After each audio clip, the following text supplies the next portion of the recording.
다음 세대를 격려하며 다시 한번 박수 부탁드립니다. 감사합니다.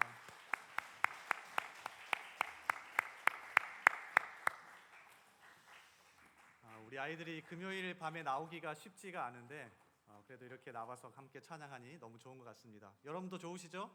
네, 제가 기도하겠습니다. 하나님 감사합니다. 오늘 특별히 우리 여와나 친구들이 하나님께 찬양을 올려드렸습니다. 어릴 때부터 믿음 안에 살아가며 기쁨과 감사로 올려드리오니 주님 받으시고 그들의 삶을 책임져 주옵소서. 어머나 친구들, 우리 교회 다음 세대의 기둥이 되게 하시며 말씀 한 구절이라도 그대로 살아내려는 모습 속에 지혜와 능력을 더하여 주옵소서. 하나님 또한 우리 성도들 간절한 마음으로 이 밤에 하나님 앞에 섰습니다. 하나님, 은혜 주시지 않으면 우리가 제대로 살 수 없기에 오늘도 임재하셔서 우리 각 사람을 만나시고 은혜 베풀어 주옵소서. 말씀 들을 때에, 함께 찬양할 때에, 기도할 때에 하늘 문을 여시고 응답하여 주옵소서. 우리의 모든 것 되시는 예수 그리스도의 이름으로 기도하옵나이다. 아멘. 우리 말씀 같이 찾겠습니다. 하나님께서 오늘 우리에게 주시는 말씀 요한복음 11장 1절에서 6절까지의 말씀입니다. 신약성경 요한복음 11장 우리 1절에서 6절의 말씀입니다.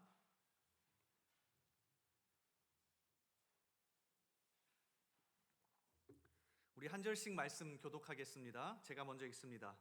어떤 병자가 있으니 이는 마리아와 그 자매 마르다의 마을 베다니에 사는 나사로라. 향유를 주께 붓고 머리털로 주의 발을 닦던 자요, 병든 나사로는 그의 오라버니더라.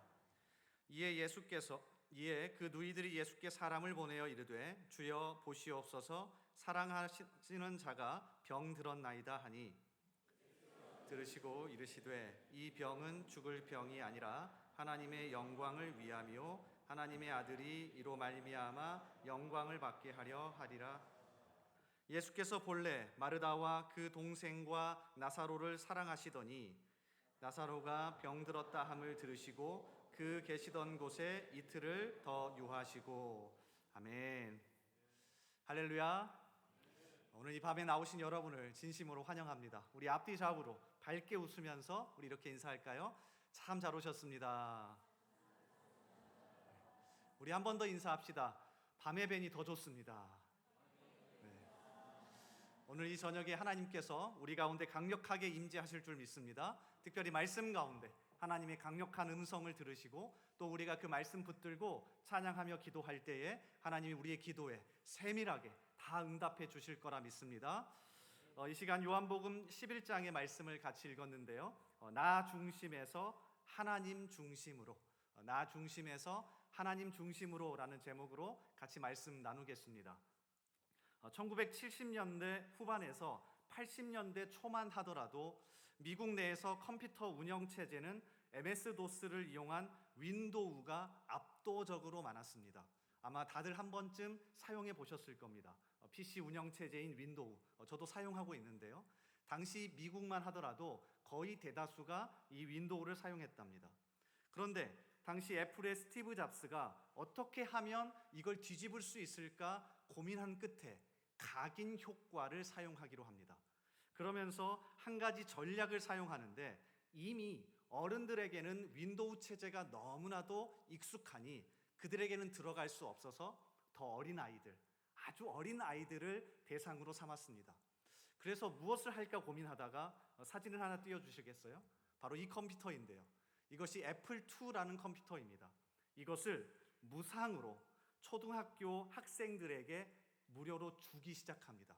그러니까 학교에 기증을 하고 또는 사정이 여의치 않으면 아주 저렴하게 이 컴퓨터를 어린 학생들이 다니는 곳에 다 넣어놓기 시작해요. 자, 그랬더니 놀라운 일이 벌어지기 시작합니다.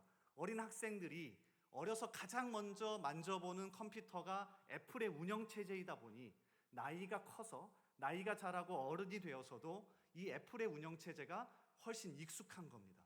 그래서 이때부터 어떻게 해요? 뒤집어지기 시작합니다. 지금도 바로 이 각인 효과는 마케팅의 교과서처럼 사용되곤 합니다. 사람의 머리에 그리고 사람의 습성에 각인을 시켜서 살아가다가 그것을 잃어버린 듯해도 다시금 떠올라서 힘을 주는 것, 이게 각인 효과 아닙니까? 오늘 우리가 함께 읽은 요한복음 11장도 아마 당시 살아갔던 제자들, 또 예수님을 믿었던 사람들, 그리고 처음에 이 말씀을 받아보던 모든 믿는 자들에게도 강력하게 각인이 되는 상황이었습니다. 왜 그러한가 한번 보죠. 1절과 2절에 보니 한 사람이 죽어가고 있습니다. 우리 1절과 2절 다시 한번 같이 읽어볼까요? 자, 시작. 어떤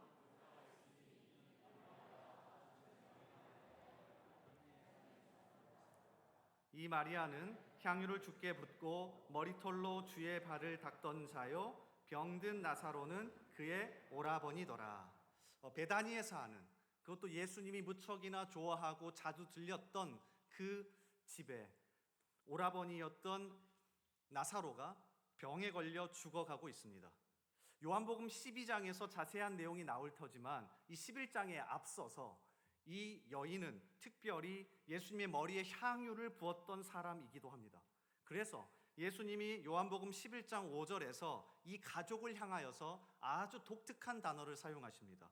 예수께서 본래 마르다와 그 동생과 나사로를 무엇하셨습니까? 사랑하시더니. 여기서 사랑하다는 것은 단회적인 시제가 아닙니다. 어떤 단어냐면 계속해서 교류하며, 그러니까 인격적으로 계속해서 사랑을 주고받는 그런 관계를 뜻하는 시제를 사용했습니다.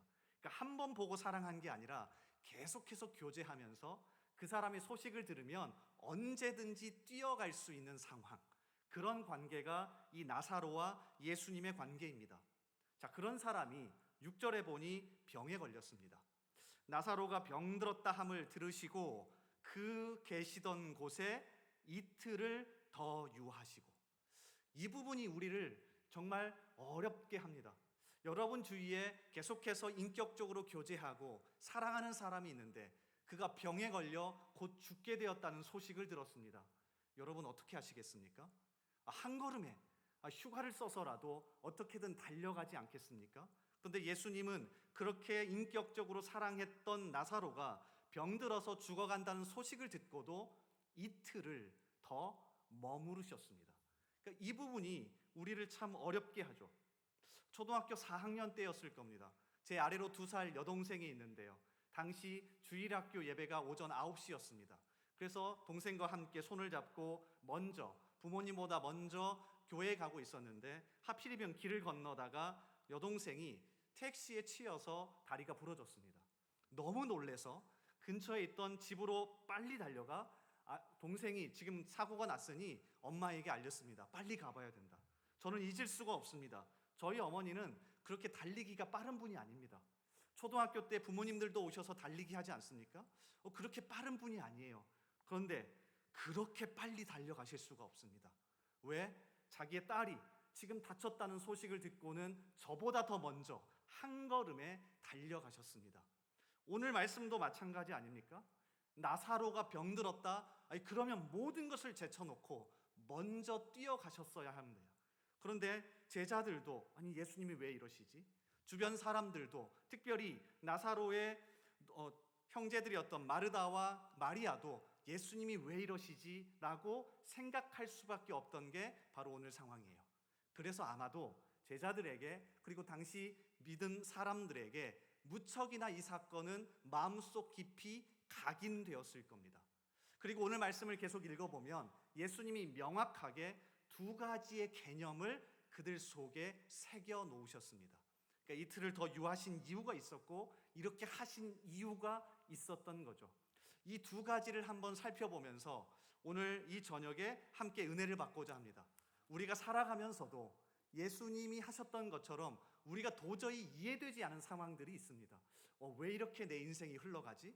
내가 생각하기엔 이렇게 하면 좋겠는데 왜 이렇게 하셨을까? 라고 하는 그런 생각이 들 때마다 아마 오늘 제자들도 이 상황이 떠오르면서 그렇지, 예수님이 이렇게 하실 거야, 우리의 앞에 이런 길들이 펼쳐질 거야 라고 생각했을 거예요.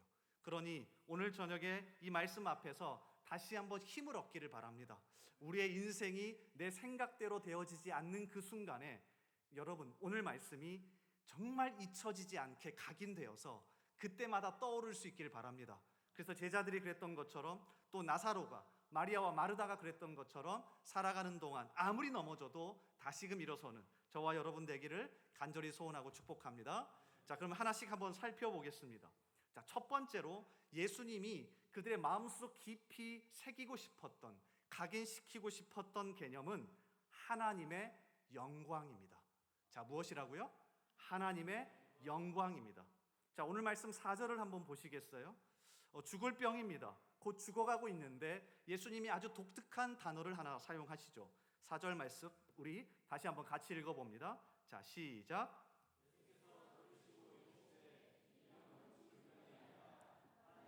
영광을 위하며 하나님의 아들이 이로 말미암아 영광을 받게 하려 함이라 하시더라. 아멘. 하나님의 영광이라는 관점을 알려주십니다. 사실 이 단어는 교회 내에서 무척이나 많이 사용합니다. 우리가 무슨 일이 생기면 하나님께 영광입니다, 하나님 영광입니다 라는 말을 무척이나 자주 하죠. 그런데 자주 사용하는 것만큼이나 이 뜻을 명확하게 알고 있는 사람도 없습니다. 여러분, 하나님의 영광이라는 게 무슨 뜻일까요? 우리 많이 사용하지 않습니까? 그런데 정말 애매합니다. 그래서 한번 신약부터 구약 성경에 이르기까지 이 단어가 어떻게 사용되고 있는지 거슬러 올라가 봤더니 어느 정도 그림이 그려지더라고요. 일단 신약 성경에서 이 영광이란 단어는 성경 원어로 독사라는 단어입니다. 독사. 그리고 이 단어가 가지는 뜻의 방향성을 찾아보니까 존재의 가치와 목적을 뜻하는 단어입니다. 그러니까 어떤 존재의 가치와 목적이 있을 때 우리는 그것을 신약 성경에서 영광이라고 표현합니다.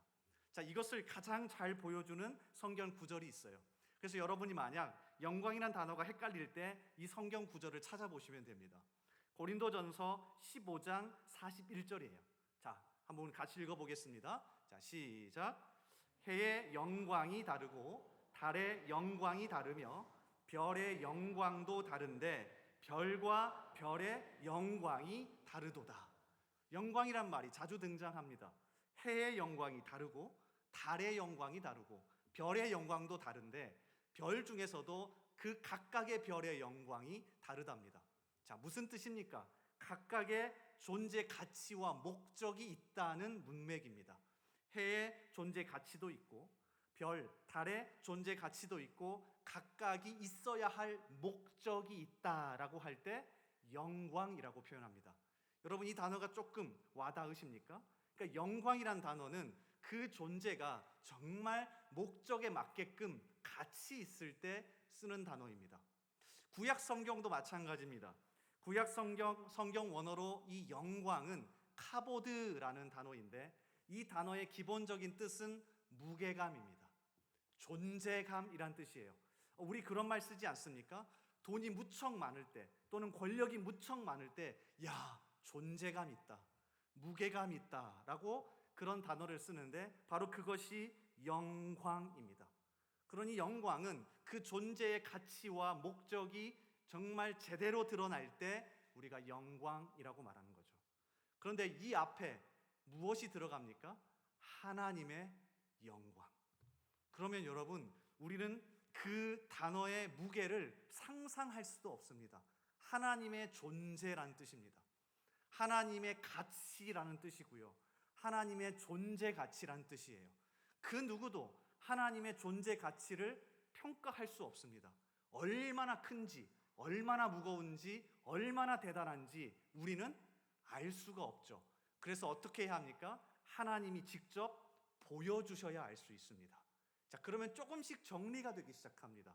하나님께 영광입니다, 하나님의 영광입니다 라고 하는 건 하나님이 자신의 존재의 가치가 얼마나 대단한지 드러내어 보여주실 때, 그걸 볼 때 우리는 영광이라고 말하는 거죠.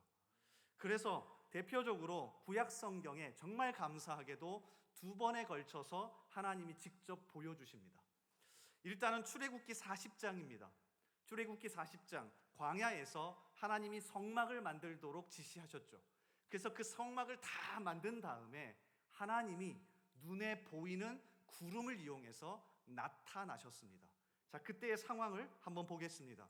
출애굽기 40장 34절과 35절에 구름이 회막에 덮이고 여호와의 영광이 성막에 충만하매 모세가 회막에 들어갈 수 없었으니 이는 구름이 회막 위에 덮이고 여호와의 영광이 성막에 충만함이었으며, 그 누구도 하나님을 볼 수 없었고 그 누구도 하나님의 존재 가치가 얼마나 대단한지 알 수 없었는데 하나님이 성막을 만드시고는 그 자리에 임하셔서 자신이 얼마나 대단한 존재인지 나타내 보여주셨습니다. 여러분, 성막에서 구약 이스라엘 백성들은 무엇을 드렸습니까? 제사, 예배를 드렸습니다. 우리가 드리는 이 예배는 엄청난 자리입니다. 하나님이 자신의 존재의 가치를 우리에게 나타내 보여주시는 자리입니다. 그래서 예배 때마다 우리가 하나님께 영광이라는 말을 하는 겁니다. 하나님이 자신을 보여주시고 자신의 은혜를 부어주셔서 우리는 아멘으로 화답할 수 있는 거죠. 이러한 장면이 솔로몬 성전에서도 나타납니다. 그러니까 하나님이 일부러 특별히 구약 성경에서 예배가 드려지는 상황 속에서 자신을 드러내십니다. 열왕기상 8장 10절 이하에 제사장이 성소에서 나올 때에 구름이 여호와의 성전에 가득하매 제사장이 그 구름으로 말미암아 능히 서서 섬기지 못하였으니 이는 여호와의 영광이 여호와의 성전에 가득함이었더라. 처음으로 눈에 보이는 이제 이동하지 않는 건물로서의 성전을 만들어 놓고 그 자리에 하나님이 임재하셨습니다. 그리고 강력하게 나타내 보여주셨습니다. 그리고 사람들이 외칩니다. 하나님의 영광이다. 저는 우리 양문교회 모든 예배의 자리가 이런 영광을 보는 자리가 되길 소원합니다. 그 누구도 줄 수 없는 하나님의 존재의 가치가 우리의 예배 가운데 드러나서 하나님이 일하심으로 우리가 그것을 경험하고 보고 하나님께 아멘으로 화답해서 그 압도하시는 은혜 때문에 다시금 힘을 얻을 수 있기를 소원합니다. 자, 그런가 하면 오늘 말씀으로 한번 다시 들어가 보겠습니다. 나사로가 죽을 병에 걸려서 이제는 죽었습니다. 근데 그 상황에서 제자들을 향하여 특별히 나사로의 그 두 명의 여동생이었던 마르다와 마리아를 향하여서 무엇이라 말씀하십니까? 하나님의 영광이 나타날 차례이다. 그러므로 그들이 살아가면서 어려울 때마다 무슨 단어를 떠올렸을까요? 우리 오빠인 나사로가 죽어버렸을 때, 아무것도 할 수 없을 때 누가 나타나시면? 하나님이 나타나시면, 그 하나님이 일하시면 죽은 사람도 살아나더라. 그러니 우리가 아무리 낭망하는 상황이 오더라도 누가 나타나시면, 하나님의 영광이 드러나면 그 모든 일이 해결될 수 있다 라고 하는 그 단어와 개념이 머릿속에 깊이 새겨졌을 겁니다. 그래서 살아가는 동안 그들은 속으로 외쳤을 겁니다. 내 생각대로 일이 풀려가지 않을 때 하나님의 영광, 내 생각대로 모든 일들이 되지 않을 때에도 하나님의 영광이 나타나면, 하나님이 드디어 일하실 때가 되면 이 모든 것이 해결될 거야 라며 힘있게 살아가지 않았을까요? 저희 양문교회 성도들에게도 이 은혜가 있기를 소원합니다. 그래서 우리가 이 자리에 나올 때마다 하나님께 영광입니다 라고 하는 말을 그냥 의미 없이 던지는 게 아니라, 하나님, 아무리 힘들어도 하나님의 그 존재가 나타나면 제가 살 수 있습니다, 제가 일어섭니다, 이렇게 다짐하고 결단하며 살아가는 저와 여러분 되기를 간절히 소원하고 축복합니다. 자, 그런가 하면 두 번째 개념입니다. 첫 번째로 하나님의 영광이라는 이 단어와 개념을 새겨주셨습니다. 그리고 두 번째는 기다림이라는 단어와 개념을 심어주셨습니다. 오늘 말씀해 보니 이틀을 더 기다렸다, 유했다라고 되어 있습니다. 바로 달려가실 수도 있는데 일부러 이틀을 더 기다리게 하셨죠. 여러분, 기다리는 것을 좋아하십니까? 좋아하시나 봅니다. 네. 한국은 특별히 빠른 나라이죠. 죄송합니다. 특별히 해외에 나가보면 한국 사람들이 얼마나 빠른 줄 알 수 있습니다. 업무 처리도 그렇고요, 모든 것이 무척이나 빠른 나라죠. 얼마 전에 빨리빨리 문화 베스트 10이라는 글을 보았습니다. 외국 사람이 볼 때 한국 사람들 이런 부분에서 진짜 빠르다라고 느꼈다는 겁니다. 여러분도 여기에 해당되는지 한번 살펴보시기 바랍니다. 5위, 엘리베이터 문이 닫힐 때까지 닫힌 버튼을 누른 적이 있다. 여러분 내려오실 때 그러지 않았습니까 오늘? 4위, 삼겹살이 익기 전에 먹은 적이 있다. 3위, 이건 남자에게 해당되는 것 같은데요. 화장실에 들어가기 전에 지퍼를 내린 적이 있다. 웃으시는 분. 2위, 버스 정류장에서 버스가 도착하기 전부터 버스와 추격전을 벌인다. 그러니까 어디에 멈출지를 예상해서 이렇게 움직이시는 분들 있잖아요. 웃으시는 분들 다 한 번씩 해보시는 분이에요. 1위는 아마 다 해보셨을 겁니다. 자판기 커피 컵이 나오는 곳에 손을 넣고 기다린 적이 있다. 외국 사람들이 이걸 보고 도저히 이해가 안 된답니다. 진짜 빠르다. 기다릴 줄 모른다. 라고 생각한대요. 그래서 우리는 기다리는 것을 좋아하지 않고요. 익숙하지 않습니다. 저도 마찬가지입니다. 저도 특별히 예배가 있거나 어디 나가야 할 때 저 아내에게 또 자녀들에게 가장 많이 하는 말을 돌아보니 빨리 가자, 빨리 가자, 빨리 준비해. 이 말을 참 많이 하더라고요. 기다리는 게 참 익숙하지 않습니다. 그런데 하나님은 오늘 제자들에게 그리고 우리에게 기다리라고 말씀하십니다. 기다리는 것이 정확하게 소극적인 행동이 아니라 적극적으로 하나님을 신뢰하는 행동이라고 오늘 말씀하십니다. 여러분 기다리는 게 나쁜 것이 아닙니다. 내 옆에 있는 사람을 기다려주는 것 나쁜 게 아니고요. 하나님이 하실 일을 기다리는 것 나쁜 일이 아닙니다. 무엇입니까? 하나님을 신뢰하는 적극적인 행동입니다. 그런데 오늘 말씀을 잘 들여다보면 제자들도 사실 잘 이해하지 않았습니다. 이해하지 못했죠.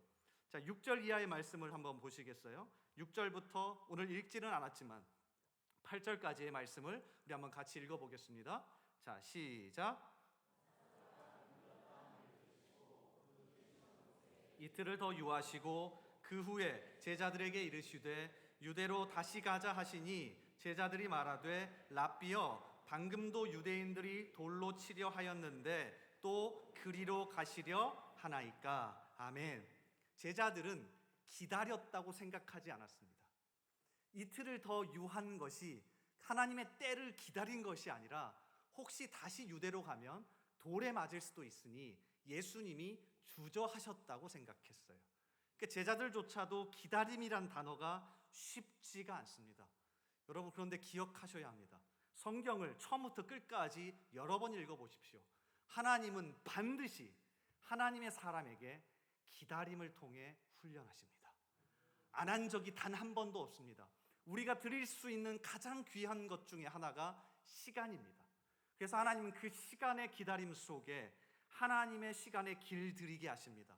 하나님의 타이밍에 우리의 타이밍을 맞추게 하십니다.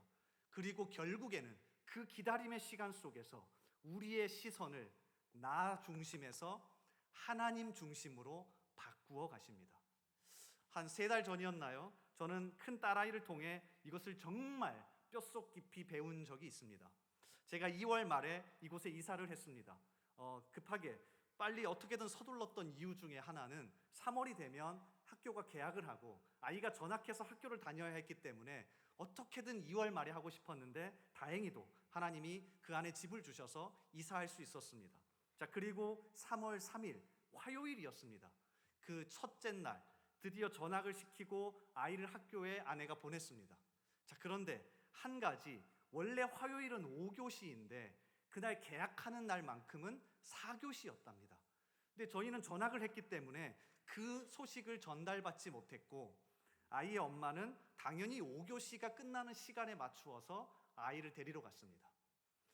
아마 큰딸아이가 무척 당혹스러웠을 겁니다. 학교는 일찍 끝났고 그런데 기다려도 엄마가 오지 않으니 대단합니다. 계속 기다릴 법도 한데 처음 가는 그 길을 돌아서 집으로 혼자 걸어왔습니다. 그리고서는 또 기다려야 했습니다. 요새 아파트들이 얼마나 좋은지요. 현관 비밀번호를 누르고 들어가야 합니다. 비밀번호를 알 리가 있습니까? 그래서 그 앞에서 또 한참을 기다렸습니다. 그리고 나서 드디어 엄마가 데리러 나온 겁니다. 아이가 울먹이며 엄마에게 안겼답니다. 엄마 왜 이제 왔냐고. 그리고 나서 나중에 이 큰딸아이에게 물어보니 엄마가 진짜 소중하다는 것을 그때 깨달았답니다. 기다림의 시간 속에 나 중심에서 그 사람 중심으로 시선이 바뀌어 갑니다. 혹시나 기다리고 계십니까? 혹시 내 자녀 때문에, 내 주변에 있는 가족 때문에, 또는 내가 하는 일 때문에, 내가 하는 어떤 계획이 잘 되지 않아서 하나님 왜 아직 아닙니까? 라고 기다림의 시간 속에 있다면 여러분 기억하셨으면 좋겠습니다. 하나님께로 우리의 시선을 향하도록 하나님이 원하신다는 것을 말이죠. 성경 속에서 우리는 이러한 사례들을 자주 찾아볼 수 있습니다. 모세 이스라엘을 구원해 보겠다고 정확하게 몇 세에 나섰습니까? 40살이었습니다. 40살에 하나님 저 배울 것 다 배웠고 저 이제 괜찮은 것 같습니다 라고 나섰죠. 그런데 하나님은 몇 년을 더 기다리게 하셨습니까? 40년입니다. 그리고 80이 된 모세의 첫 마디는 하나님 저는 못합니다 였죠. 결국 하나님만 바라보고 80이 된 그 나이에 하나님은 모세를 사용하셨습니다. 우리가 잘 아는 아브라함 어떻습니까? 75세에 자손의 약속을 주셨지만 20년이 넘게 기다린 끝에 100세에 가서야 자녀를 얻었습니다. 우리가 잘 아는 로마서 말씀을 보면 아브라함이 그 당시의 상황을 이렇게 기록합니다. 내 몸이 죽은 것 같았으나 하나님 저는 이제 못합니다 라고 하는 그 순간 하나님이 자녀를 주셨습니다. 다윗 기억나십니까? 젊은 나이에 왕으로서 기름 부음을 받았지만 바로 왕위에 오르지 못하고요. 여기저기 쫓겨다니다가 아주 오랜 기다림 끝에 하나님만 붙들고 드디어 왕에 올랐습니다. 예수님도 마찬가지입니다. 30년 가까이 기다린 끝에 드디어 공생애를 시작하셨습니다. 시작하시면서 예수님이 이렇게 이야기하신 것 아십니까? 마가복음 1장 15절 말씀입니다. 이르시되 때가 찼고 하나님의 나라가 가까이 왔으니 회개하고 복음을 믿으라 하시더라. 때가 찼고 예수님도 이야기하십니다. 드디어 기다림 끝에 하나님의 때가 찾아왔다. 우리에게도 이러한 의미가 더 깊이 새겨져야 하지 않을까 싶습니다. 마지막으로 제가 참 좋아하는 분의 한 글귀를 소개하며 설교를 마칠까 합니다. 미국의 명 설교가이자 목회자인 폴 트립이라고 하는 분입니다. 이분이 이렇게 이야기합니다. 우리는 무언가를 기다려야만 할 때 비로소 내가 진정으로 무엇을 의지하고 있었는지 그 영적인 밑바닥을 깨닫게 된다. 기다림은 비어있는 시간이 아니라 하나님이 일하시는 꽉 찬 시간이다. 오늘 두 가지 단어를 여러분 꼭 기억하고 돌아가시면 좋겠습니다. 첫 번째 무엇이었습니까? 하나님의 영광입니다. 두 번째 기다림입니다. 사실 서로 연결되어 있습니다.